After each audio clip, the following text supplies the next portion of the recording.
बातें चली आ रही हैं उसी को हम प्रवचन कहते हैं, क्योंकि आप सब मुझे नहीं जानते हैं पर मैं आप सबको जानती हूँ। बोलो सच्चे दरबार की जय।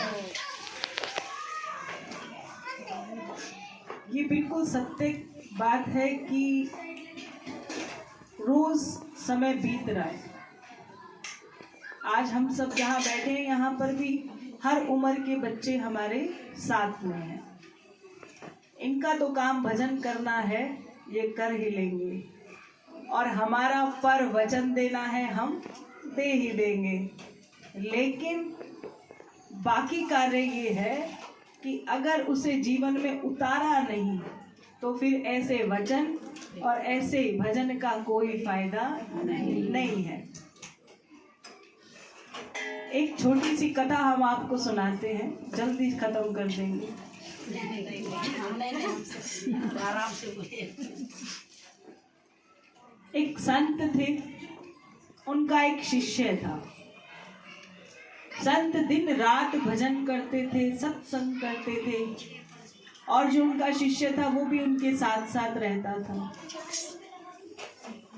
पहले समय में जब भजन किया जाता था या सत्संग होता था तो उसके लिए कोई धन निर्धारित नहीं होता था। आजकल फिर भी हम जब कभी भजन करते हैं या कोई बड़े बड़े भागवत कथाएं रखाई जाती हैं तो वहाँ धन की जरूरत होती है, क्योंकि सुनाने वाला धन की इच्छा रखता है। इसलिए अब भागवत में वो दम नहीं रहा। तो जिस समय की हम बात कर रहे हैं उस समय में जब संत कथा करते थे तो वो अपने इर्द गिर्द माया को नहीं आने देते, क्योंकि संत का काम केवल ये है कि आप माया को लेकर चलो पर उसमें बंधो मत। जितनी जरूरत है उतना आप उसे अपना लो। जब बच्चे ने कहा कि प्रभु जीविका चलाने के लिए कुछ धन की आवश्यकता तो बहुत है, तो उन्होंने कहा कि ठीक है, जो तुझे अच्छा लगे उस व्यक्ति के लिए कार्य करके और धन एकत्रित कर लेना। उसने भी प्रभु के आगे, अपने गुरुदेव के आगे वचन लिया कि मैं उसी का कार्य करूंगा, उसी के घर मजदूरी करूंगा जहां का धन बहुत शुद्ध होगा, नेक कमाई का होगा। वही धन मैं अपने भोजन की व्यवस्था या आपकी सेवा में केवल उतने ही धन को लगाऊंगा।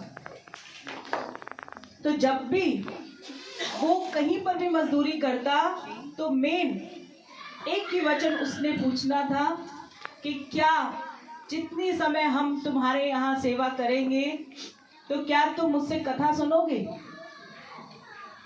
या सुना दो। अगर तुम सुना दोगे तो जो कुछ दोगे मैं लेकर चला जाऊंगा, और नहीं तो जब तक मैं यहाँ काम करूंगा तो तुम्हें मैं कथा सुनाता रहूंगा और तुम सुनते रहना, फिर जो इच्छा करे वो दे देना। समय बीत रहा था तो थोड़ा सा धन एकत्रित होके घर पहुंच ही जाता था। अंदर बैठ। एक दिन ऐसा आया जीजू अंदर बैठ जाओ कि एक व्यक्ति को इतनी जल्दी थी और उसने उस मजदूर को आवाज लगा दी। कहा कि भाई मेरा ये सामान उठाकर एक जगह से दूसरी जगह रख दोगे? तो उन्होंने कहा कि रख दूंगा, क्योंकि वो इतनी जल्दी में था कि संत का जो शिष्य है वो ये वाली बात कहना भूल गया कि सत्संग सुनना है या सत्संग सुनाना है। जब वो आधे रास्ते पहुंचा तो अचानक उसे बात याद आई, तो उन्होंने कहा कि मैं तो ये कहना भूल ही गया। अब वो सामने वाला इतना जल्दी में था, उसने कहा तू ही सुना दे और मेरा सामान ले चल। जैसे उसने सामान को रखा तो उस बच्चे ने पूछा जो मैंने कथा सुनाई है वो क्या है?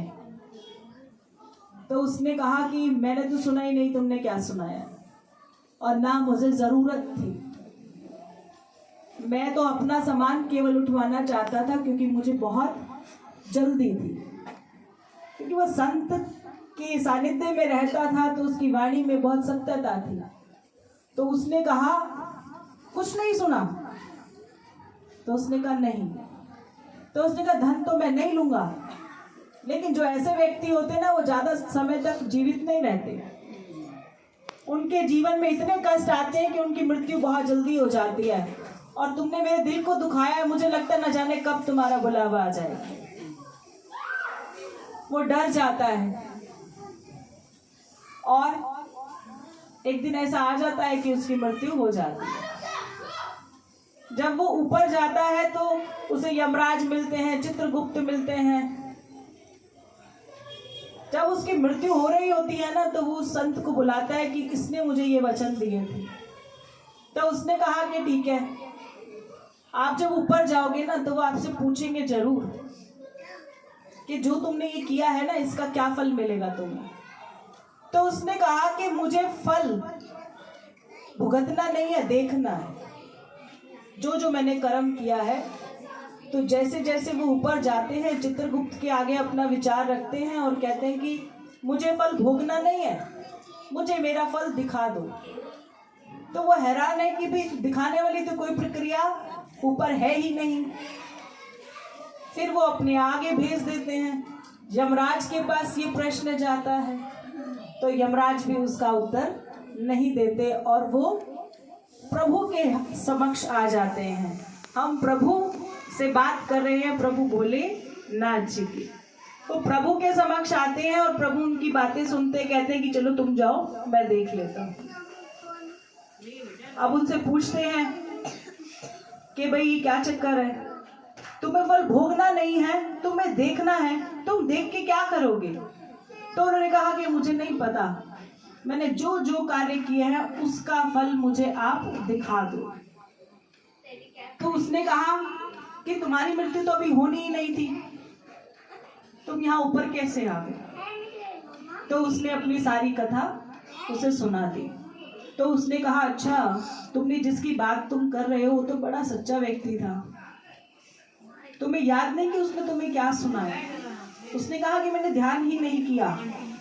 इसीलिए हम बार बार कहते हैं सत्संग में, पर वचन में, कि हमारा कोई ऐसा स्वार्थ नहीं है। माया से भी उनकी कृपा से हम बहुत दूर हैं। इच्छा है कि जब वो बुलवाते हैं तो एक एक वचन सुनने वाला बड़े ध्यान से सुने, ना जाने उसका कौन सा कष्ट इसी क्षण यही रह जाएगा। तो प्रभु ने कहा कि वो जो सिर्फ तुम वहां थे जब वो कुछ सुना रहा था पर तुमने सुना नहीं, ये उसका फल है जो मैं तुम्हें दिखा रहा हूं। उन्होंने कहा कि दिखाओ। उसने कहा कि जब भी किसी की मृत्यु होती है ना, तो ये चित्रगुप्त ही निपटा लेते हैं, और बड़ी कोई समस्या आती है तब हम यमराज को लेकर आते हैं। पर आपके बिना सुनने, केवल सत्संग के राह पर पैदल चलने के ही आप मेरे समक्ष खड़े हो, आप मुझे देख रहे हो, यही इस बात का प्रमाण है कि मैं आपको अपने कर्म का फल दिखा रहा हूं।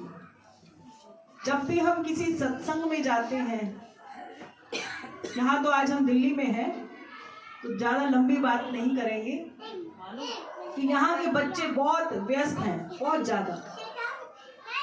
जो हमसे जुड़े हुए बच्चे हैं, हम उनके लिए कहते हैं कि जैसे पढ़ाई में सारे सब्जेक्ट लगाए गए हैं, तो अपने धर्म के लिए भी एक सब्जेक्ट होना चाहिए। तो विषय होना चाहिए कि आपके बच्चे जिस राह पर चल रहे हैं ना, उन्हें तो चित्रगुप्त भी नहीं मिलने वाले।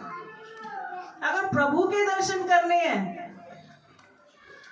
तो जहां कहीं भी प्रभु चर्चा हो रही हो, अपने पोते पोतियों को ये मत सोचो ये तंग करेंगे, बिल्कुल मत सोचना, क्योंकि आज आप जो सिखा दोगे अपने बच्चों को वो आपके भी काम आएगा, और बिल्कुल आएगा। ऐसा प्रभु भोलेनाथ जी कहते हैं।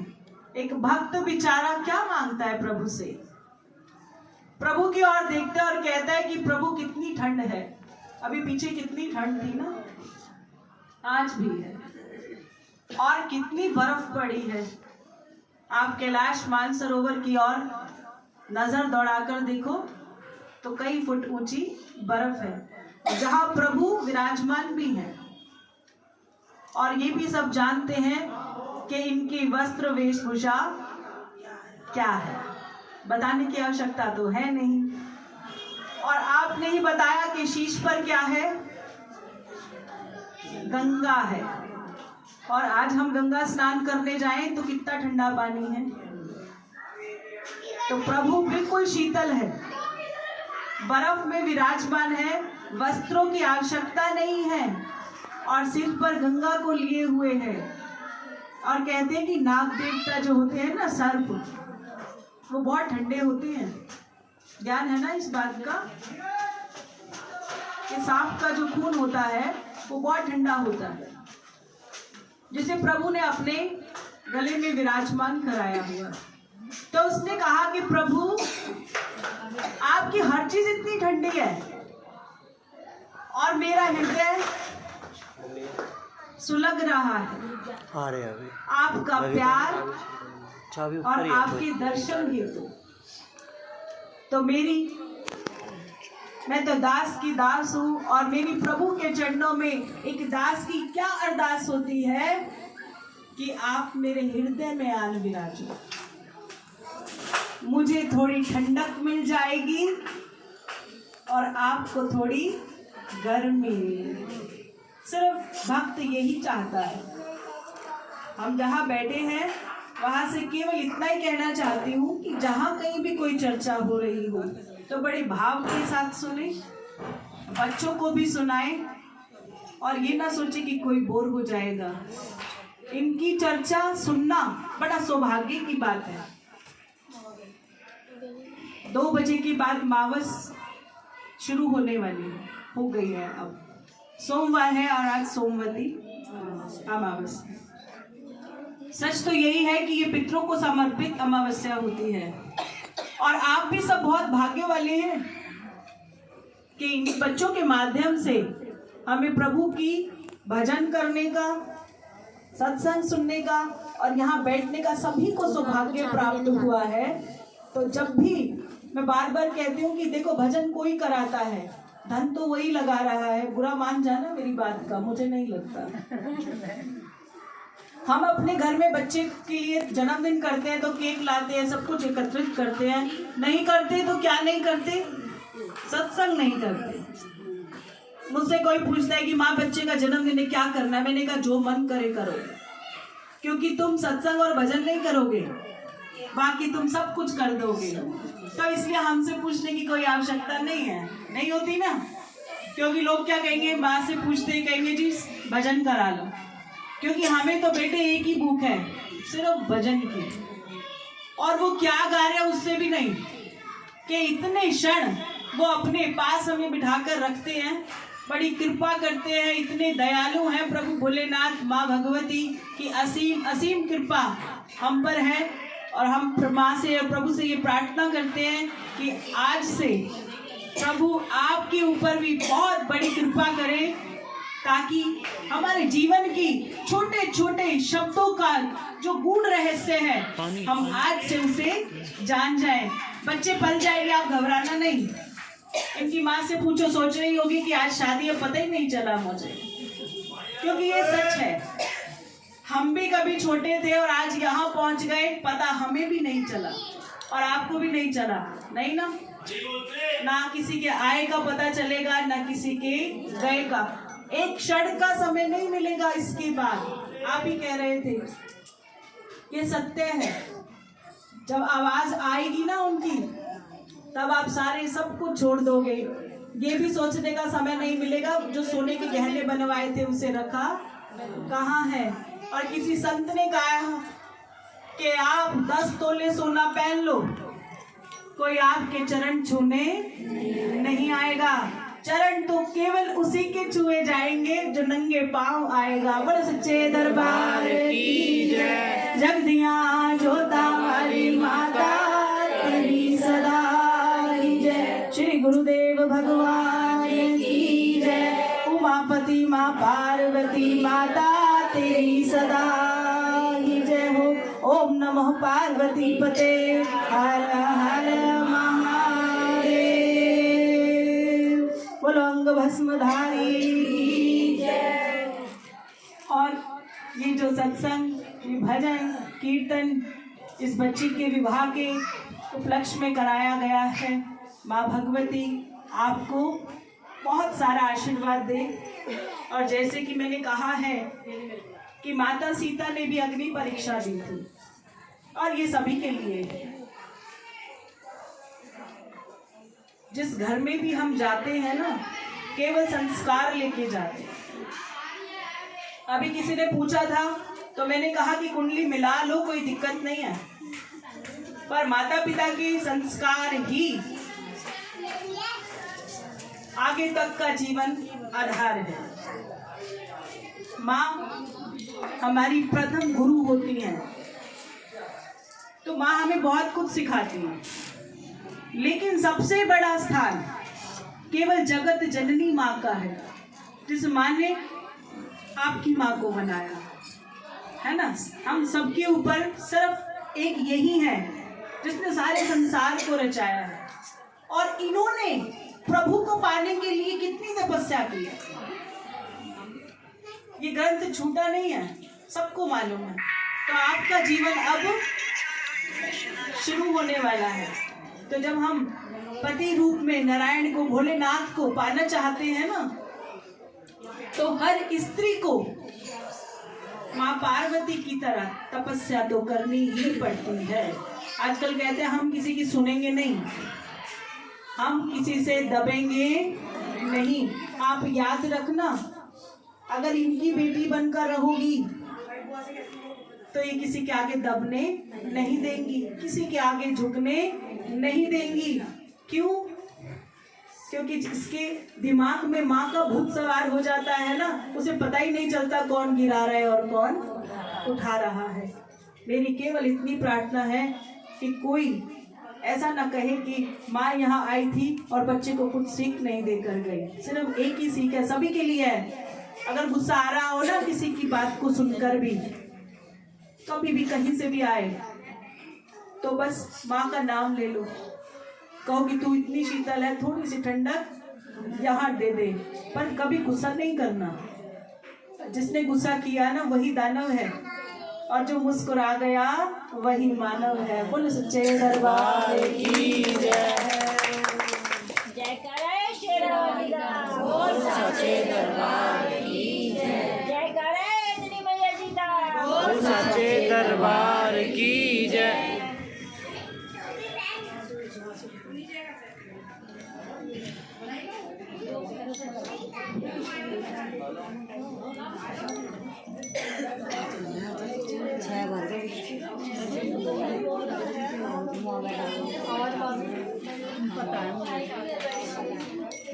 रिंकू का